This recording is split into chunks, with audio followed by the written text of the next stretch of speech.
Good morning, students. Again, I welcome you for the third part of the plant tissue culture technique, in which today we are going to focus on applications of plant tissue culture. Now, you are familiar with the concept of tissue culture and the steps involved in it, but how this is commercially useful. So this plant tissue culture is with number of advantages. Few of them I am going to discuss with you. So this is a good technique for the commercial production of plants used for potting and landscaping as well as the florist subject. As our previous topic, floriculture industry, number of varieties of gerbera as well as the tuberose and rose, they are released through plant tissue culture technique, as they are disease free and they are with the good quality as well as the quantity. Tissue culture also useful for conservation of rare and endangered plant species. In Western Ghat, Ceropegia plant is there, and in common name commonly it is called as the Kandil Fool, or Nurjaha is also another name for that. So this is only propagated with the help of its tubers, and due to number of exploitations, that this plant is in the endangered category, or it is under the rare category. So by using the tissue cultured practices, this plant is nowadays propagated. Also, by using tissue culture technique, we can screen the cells rather than the plants for their specific characters, either they are herbicide resistant or tolerance. How this can be achieved? By providing a specific media. So by salt tolerant species, we are providing in media specific concentration of salts. So by screening the cells from the callus, we can also prepare that type of plants. But it is not easy for us to screen the whole plant, but by using the tissue culture it is easy, and also it is time saving. Then in some cases, large scale growth of a plant cells in liquid culture, okay, and for that bioreactors are used. By using this liquid culture, number of compounds can be obtained on large scales, and they are commercially useful. Some of them are secondary metabolites or sometimes recombinant proteins. They are useful in the biopharmaceuticals. So by conventional technique, we have to use whole plant material, but by tissue culture or specific cell culture in liquid media, we can get large amount of that secondary metabolites. I will give you one example, that diascoria. The alkaloid diascorin is obtained from that diascoria. Commonly it is known as the Shendwell. For obtaining 1 gram of alkaloid, we have to use large amount of tubers for extraction in conventional method. But by using this cell culture, a single cell of this diascoria bulb can be used, and from the single cell, by its multiplication, we will get the same quantity of alkaloid. So this is one advantage, that is a small material can be used for large amount of pharmaceutically important products. Also, by tissue culture technique, we can cross distantly related species, and that can be achieved by protoplast fusion, and that results into the novel hybrid. One example is you are familiar with that pomato. This is the combination of potato and tomato, and this plant is with potato under the soil and tomatoes above the soil. Next one important application of the tissue culture is to prepare the virus free or the microbe free plants. As The apical meristem culture is good to use for the virus-free plantlet production, and also identical sterile hybrids can be obtained by tissue culture practice. Along with this, rapid propagation is carried out because for example, by using a single axillary bud of our plant for the social forestry, that is eucalyptus, by using a single apical bud and its subculturing and hardening, in the 6 months we will get 1 lakh plantlets. Remember or note that from a single axillary bud 1 lakh plantlets can be obtained. But if vegetatively it is propagated, we will need large amount of material for its cutting. Then space is also important, and that's why the minimum growing space is required, because I told you 1 lakh plantlets from a single axillary bud of eucalyptus can be obtained through this technique, and this can be achieved in a small laboratory. Okay, so multiplication of medicinal plants is also another important application. And by meristem culture or apical meristem culture, pathogen free plants can be obtained, and many of the times it is useful for the papaya and coconut, as papaya it is infected with many of the times viral diseases. Another one, that is our cash crop, is banana.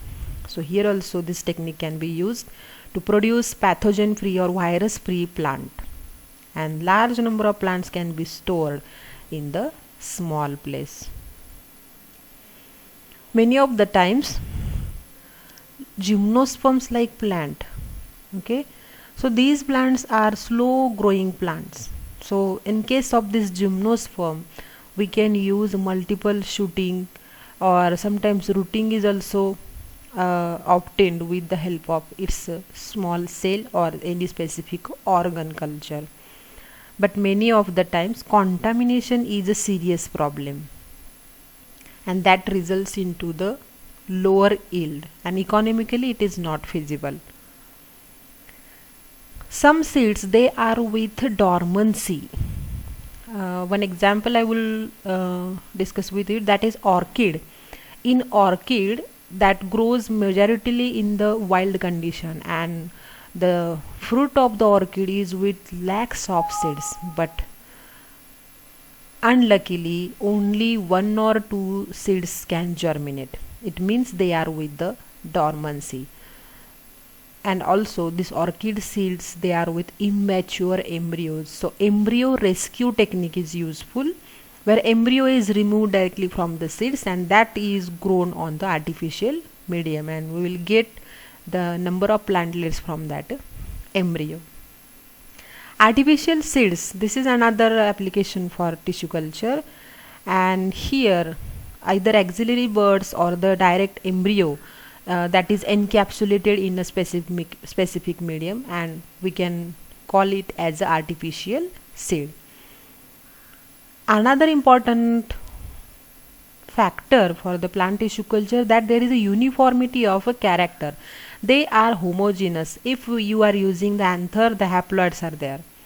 Okay, and seedless fruits are also propagated easily with the help of plant tissue culture technique. Different desired traits, hybrids can be obtained, and transgenic plants are also the results of this tissue culture technique. Early flowering can be induced by tissue culture. I think I have discussed it with you that bamboo flowers after many years, and it can be achieved, that is early flowering in bamboo, with the help of a tissue culture practice. So this is one diagram where you can observe vast variety of tissue culture applications. Few of them I have discussed, that is clonal propagation, then overcoming self sterility, somatic embryogenesis. Many of the times, instead of formation of callus, cells can directly convert into the somatic embryos, and that is useful for production of whole plant. Early flowering, as I had discussed, synthetic seeds, fast multiplication in very small time, somatic hybrids are, or they are known as the hybrids also, in which only cytoplasm from the two different cells, okay, here by protoplast fusion or by cell culture, fusion of cytoplasm of the two cells and nucleus of the one cell, that results into the hybrids. Disease free plants, obviously the result of the tissue culture. Haploids, polyploids and triploids are also obtained. How it comes? Haploids by anther culture or ovary culture. You know that anther it is with pollen grain, ovary it is with the ovules. By using that specific tissue, haploids can be obtained. But sometimes in the callus, after maturity, callus grows and it divides and subdivides into the tissues. Afterward, the cells of the callus becomes mixaploid. Mixa means ploidy levels varies, and that results into the polyploid. By screening a single cell, we can produce different ploidy of the plants. Genetic variability is the result of this polyploidy. Secondary metabolites, as I have already told you, dormancy can be broken and biomass energy is also produced. Large scale multiplication in small time with quality product is also tissue culture application. Just I'm going in detail few of these applications. For clonal propagation like shoot tip, stem node, leaf disc and floral buds, rapid multiplication is the advantage, and this is used for foliage, floriculture, landscape, seed potatoes and some fruits. Afterwards I am going to show the different pictures. Secondary products like oils, food additives, pharmaceutical perfumes, insecticides and the pigment. And for this we can use a cell either from callus, embryo, floral tissue or the roots, and farming in vitro. This is the advantage, and by using the bioreactor for the mass production. This is with some problems that energy use efficiency is not proper, and sometimes slow cell cycles are there, so that can affect our the production. And by using this callus or embryo cell culture, chocolate production, chiconin production, perfumes, Taxol from the Taxus, then ginseng goid is also from Ginkgo biloba is obtained, that is gymnosperm. Synthetic seeds,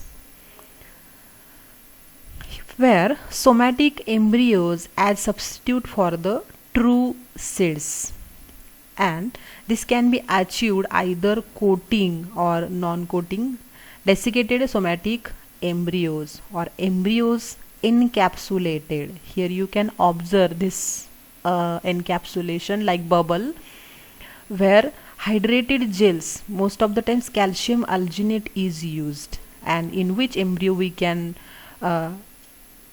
open the embryo we can use, or sometimes axillary bud can use. Here encapsulated axillary bud you can use, or synthetic seeds for the bipolar germination. So this is the synthetic seed. As we know, seed is nothing but the fertilized ovule, and where there is an embryo, that embryo is removed and directly encapsulated.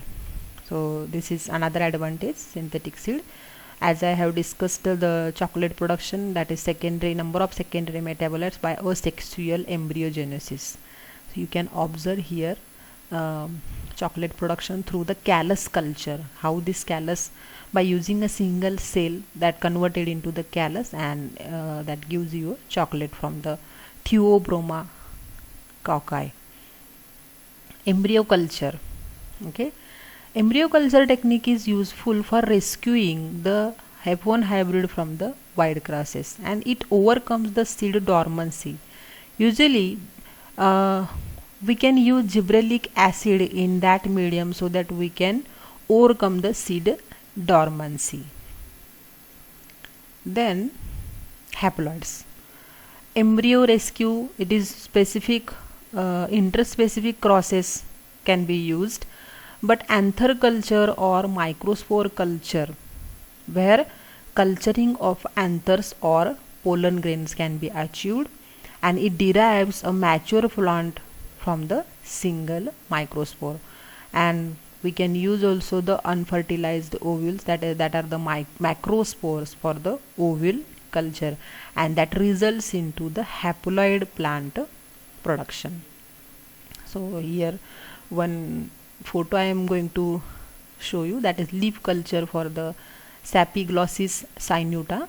How they can leaf discs are obtained in sterilized condition, and they are inoculated in a test tube. Afterwards, by specific time period, we will get this size of the callus.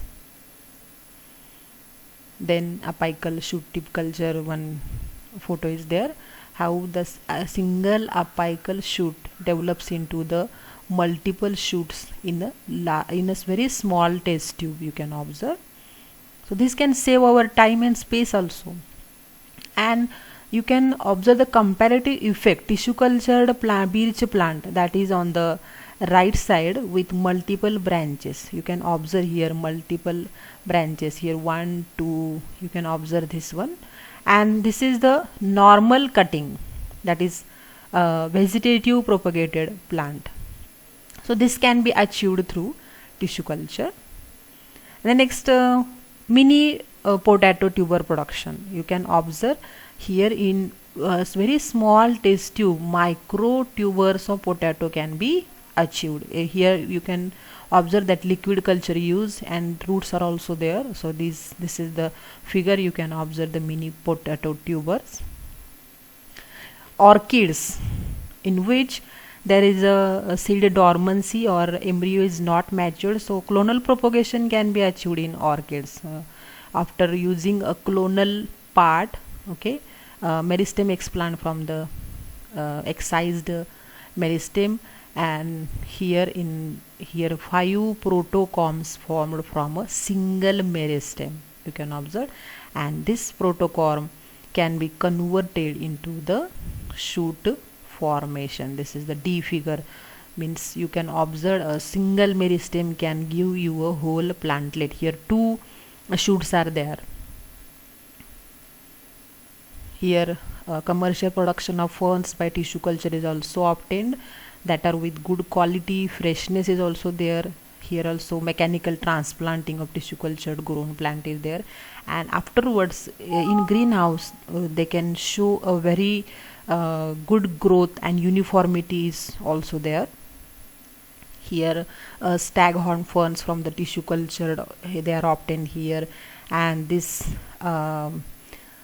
hydrangeas, they are also clonally propagated, because many of the times they are suffering from the mycoplasmas, and that is removed by the meristem culture. This is about the number of applications which we are using by plant tissue culture technique, and this is the end of the topic plant tissue culture. Thank you.